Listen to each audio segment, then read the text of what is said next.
Psychic self-defense is very important in all of this.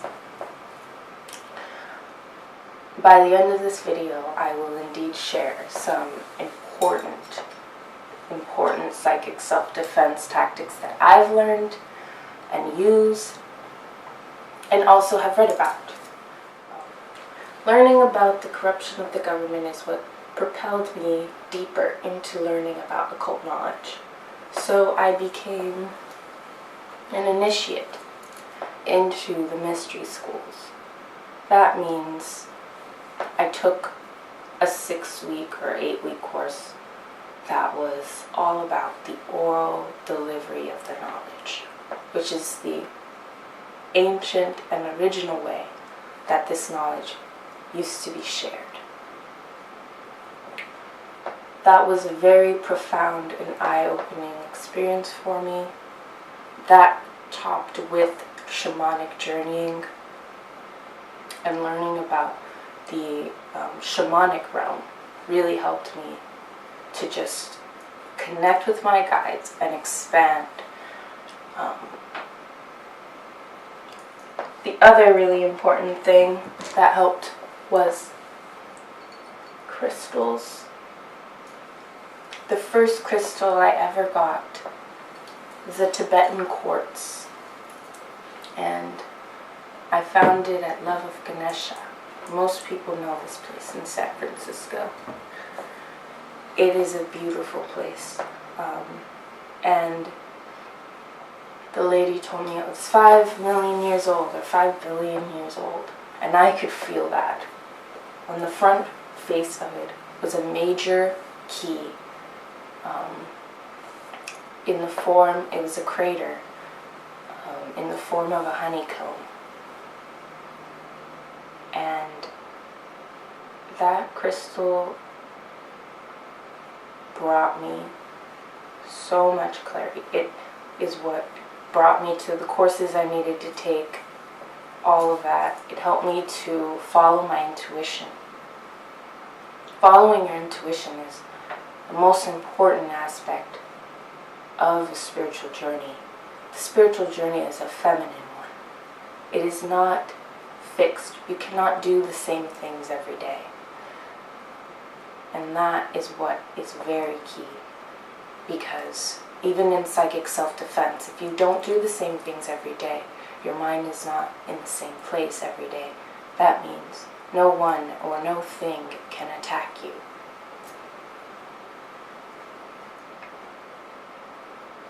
Following your intuition. This is how I used to practice it. I used to go out with no set destination in my mind, but just an idea of a kind of thing I wanted to experience, and ask myself, where do I go? Which way should I turn?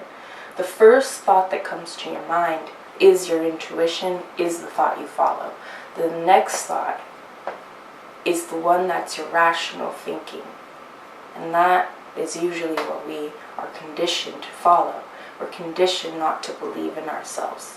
To say, oh, that's too crazy. Why would I want to talk to that person? Or, oh no, why should I go that way? I don't know what's over there. But you do. Your soul knows. A great example of this, I was at the park once in San Francisco. And I had just written a poem, and my intuition told me. I saw a man. He was sitting by a fountain, and he had a long white beard. He looked like Gandalf in street clothes. And my intuition was like, oh, go read your poem to that man over there. I am so shy. I never do anything like that. I would never, at that point at least, I would never have done anything like that. I would have never, on my own, gone up to someone and decided, I'm going to just read to you. No. But I was training my mind, so I did it. I went to the man and I read to him my poem. Oh, and he was delighted. He was like the light that just shone up in his face. It was so cool. I was like, wow, he really wanted to hear it. And then he was like, this poem is great. You should read this book. It's called The Varieties of Religious Experience. I think you would learn a lot from that. You would really appreciate that book because of this poem that you wrote. And I wrote it down in my notebook, and I went and researched that book later on. And it indeed was, there was some nuggets of wisdom in that book that I needed at that time to know that was helping me in my studies. This is why following intuition is key. With everything. With literally everything. Everything. I remember once I followed my intuition and I met a really gorgeous dude. I didn't even know, actually, that he was going to turn out to be so gorgeous and awesome. But I was hanging out with my friend in San Francisco, again by fountains. Water is great. And she was with her man at the time that she was into, and I was with no one. I was alone, like a third wheel, just like chilling there. So I'm like, fuck, I'm gonna roll a joint. I roll a joint. And they're just doing their thing. They don't even want to smoke the joint with me. I'm like, damn, that's how left out I was. Ugh. And then I look around the fountain and there's this dude playing guitar. There's a homeless dude.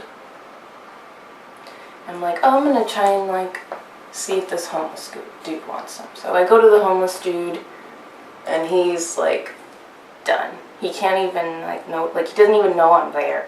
Like he's just in another zone, like So I'm like, okay, he doesn't need any. So then I go to the guy playing guitar. Yeah, my intuition was like, yeah, you gotta go smoke it with that guy. So I go to him, and he's just got it's really dark actually, it's kind of dark, and he's got a beanie on. And I go up to him, just like, hey, do you want to smoke this with me? And then he looks up, and I'm like, oh shit. Belle. He's good looking. Thank you to my intuition for leading me to this good looking dude. Who ended up being really cool. The only person during my time in San Francisco brought me flowers, and he would come to my window and do mating calls because he didn't have a phone, so I could like come down to get him. It was a good time. I learned a lot about myself. It was also pretty hectic and crazy, but I learned mainly how to use my intuition. Now, let's get to the psychic and self-defense. Psychic self-defense. Let's see, number 1. Meditation is key to everything. You have to learn how to meditate. You already know, actually. You know how to meditate. It's not just about shutting off your mind, shutting down all your thoughts, and staring at a wall. That is just one way. There are countless ways to meditate. Countless. I come up with new ones all the time. Like, literally countless. Your imagination is important to all of this. Developing it, understanding it, because that is where your inner astral realms are. The first shamanic journey I did, I met my guides, and I went to my astral temple and created an astral plane for myself, a temple for myself, where I go and where I leave different totems after I go through different spiritual experiences. So meditation is really key because you can see where your shadows are, what they look like. You'll know what thoughts are yours, where they come from, what other thoughts are, where they come from. And then you can shut them off like that. It's so easy. 2. Important aspect of psychic self-defense is grounding yourself to the earth and feeling your chi force and your connection to everything around you. When you do this, breath is key. Breath is also key in meditation. So you ground yourself down.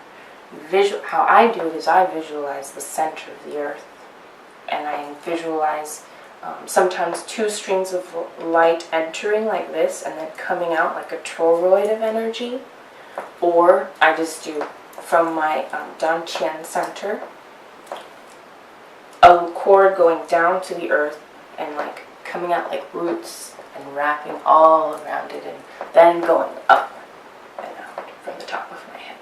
It's really important to let that energy like open up the centers of the top of your head and base of your spine, because you will feel it get blocked and it'll start to make a headache in your head. That's how powerful this energy is. You have to allow it to flow and breathe, and also you'll learn about how it's real and exists and very powerful while you're doing this. So once you do that, you can make a force field, like a force field around herself. And I remember my dog Star is the one who taught me how to do this for the first time, and we used to visualize a bubble, a shiny bubble with all the different colors swirling in it, and it was so great. No one could pop it. It's like the most powerful bubble in the world,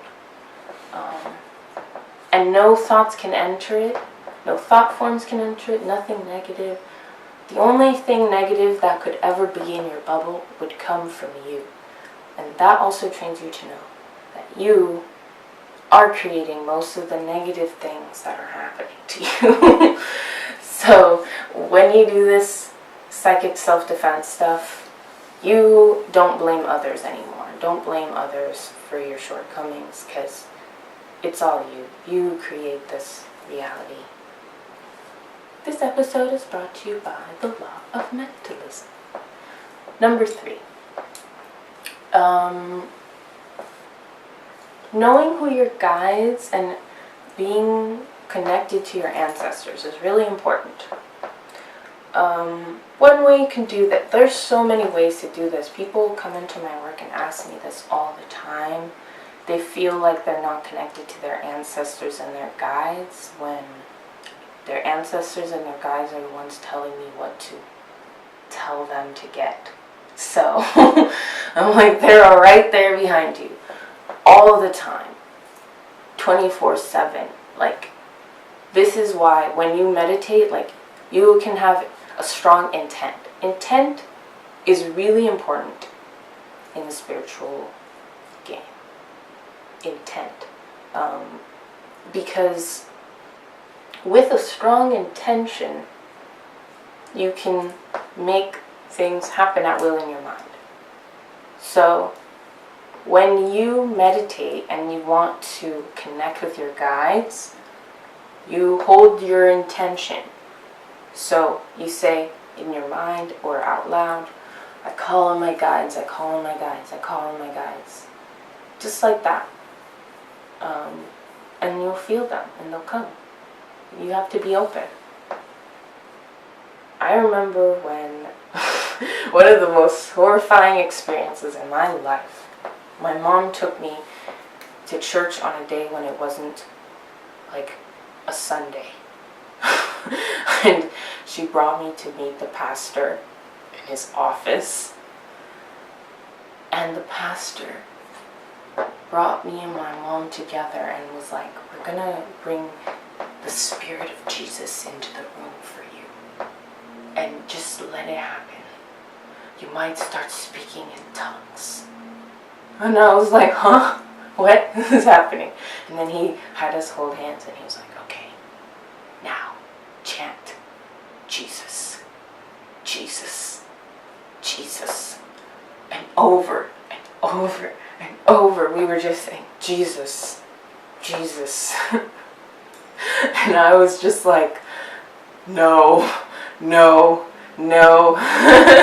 My subconscious mind was like, no, no, I hate this. What? Why? And my mom was like, like she started speaking in tongues, and I was like, oh my God, is this real? Like, I didn't feel the good energy, man. It wasn't good. It was like the most terrifying thing ever. I was like, why is this happening? Yeah. So that's not gonna happen when you call on your guides. It will not feel like that at all. An intention is that strong. Like, my intention was like no to that, and it didn't happen for me. My mom's intention was like yeah, and it happened for her. I don't know what exactly she was connecting to though, but that's another story. That's another story.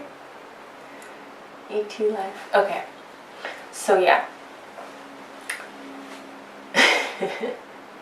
Having a strong connection to your guides. That was a crazy tangent. I'm sorry. It's not going to be like that. When I connected with my guides, it was nice. It was peaceful.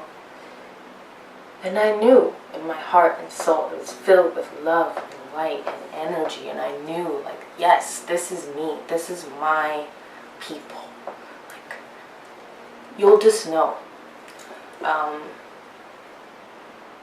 And it's important before you do that to ground yourself. See? Pastor didn't tell us to protect ourselves or anything. He didn't say, oh, ground yourself first. Holding hands is like the religious idea of grounding. But if people around you are not grounded, that's like just leading blind people to slaughter. Anyway. I digress. Another way you can connect to your guides is through dance, raising your Kundalini energy, because it's all in your DNA. Kundalini is DNA. Your ancestors are you, and they're in your blood, and they're in your DNA. So dance, move your Kundalini with the intent of connecting to them, and you will. It also helps to play music that like is tribal or connects to like your, if you know where you're from. If you don't know, you know. Even if you don't know, you know. Ask yourself and listen to your intuition. I found out many things that I didn't think I knew through asking my intuition, like what time I was born, which really, when I really connected with my guides, I came to find that my intuition is them, like is their guidance through me. Like, it's the same thing. So when you're following your intuition, you're listening to your guides. That was number 4. Number 5. Is there a number 5? Two guides, psychic self-defense. Setting boundaries as an indigo is really hard because we're naturally wanting to serve the world and heal people around us. It's really hard.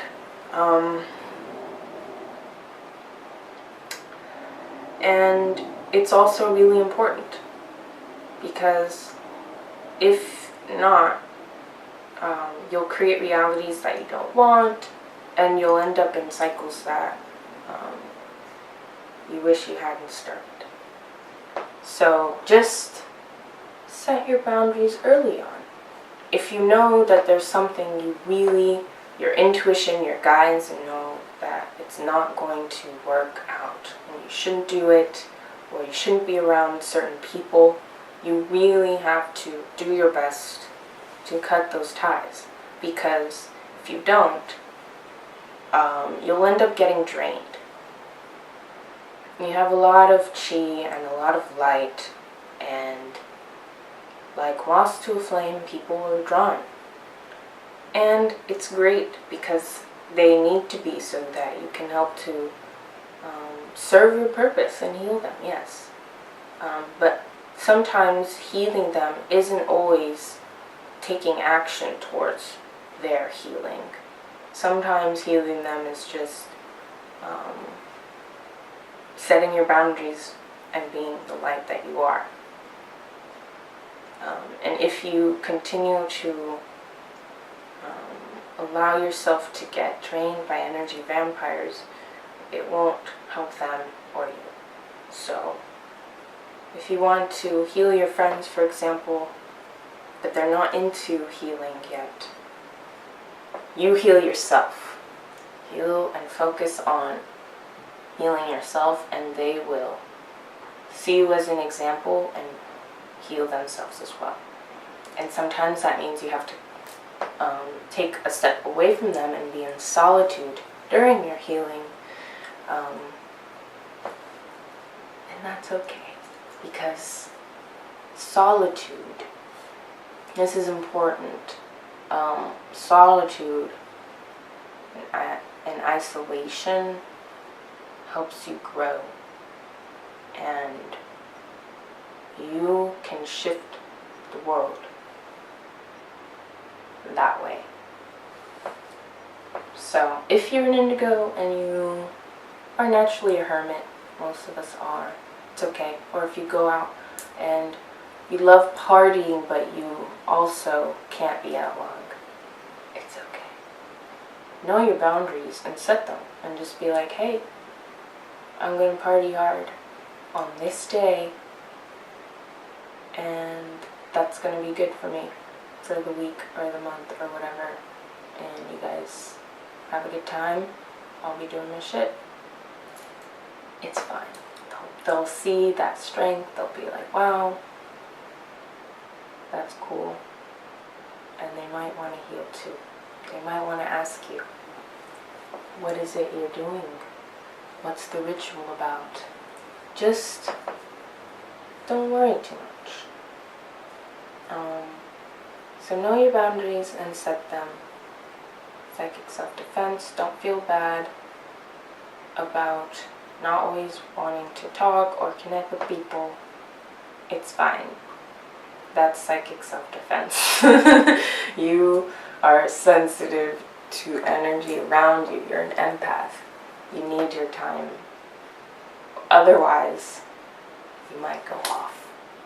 So, learn about your shadow self too, because then you'll know what your limit is for going off. And your shadow self can help you set boundaries in not an aggressive way. So if you connect with your shadow self also, just have that intent when you do meditation or journeys, you can know how to set your boundaries in a good way. And I guess the final thing, which I had in my mind and then it escaped me for a sec, about psychic self-defense. Having crystals. I always wear like smoky quartz or pyrite. Tourmaline is all over my room. Selenite I bring with me everywhere. Selenite is like your go-to. Okay, everybody get a selenite, because it never needs to be cleansed. It doesn't hold negativity. It will cleanse everything around it. Selenite. Where is mine? Yeah. Well, where the hell is mine? It's under my pillow. I sleep with it under my pillow too to help me remember my dreams. Dream work is cool. I'll do another video about that. And cleansing, that was it. Every week, the end of the week, I do a salt cleanse. You get some sea salt, some sugar, some olive oil, or you go to your local healing store or bath store and get a scrub with salts and use it, scrub your whole body with the water off, and then what you do is you imagine the salt, because salt crystals are spiritually cleansing. You imagine those salt crystals, once they're all on your body, you start from the feet, go up, making a grid of light and cutting off any thought forms. You say, I cut out any thought forms, negative attachments that have connected with me, anything that comes from myself, I cut away and let go of. And you just feel the salt working. It's amazing. And then when you're rinsing it off, when you put the water back on, like, watch it like fall off and go down the drain. Like, all of it is released. Like, it's all releasing now. That spiritual cleanse, after you do that, ground and shield yourself, get your crystals on or whatever, you're good. Do it every week. As an indigo, as a starseed, do that every week. Connect with your guides every week. Every day, I should say. Connect with your guides literally every day. I leave offerings, I meditate with them, I just offer simple things in your mind. Connect with them every day, because you'll notice they'll help you more. And also at this time, it's just really important that we stay in connection with them. Because the planet is shifting, as you've noticed. We'll be losing a lot of souls. And we are helping them transition. That is all part of our purpose, some of us. So this is why it's important to really begin or continue to do the work, so we can help the transitions and transmute the energies on the planet to bring balance. I've said a shit ton. I wonder if anyone will even fucking listen this long, but hopefully yes. And comment. I'm gonna start saying, comment below if this video helped you. If you have any suggestions of how I can improve, more importantly, like if you need it to be shorter. And yeah, like and subscribe. I'm just not gonna pretend like that's not awkward. Okay, do all that stuff, because yeah, that's what people do. I'm Kinne, and this is for my soul group family.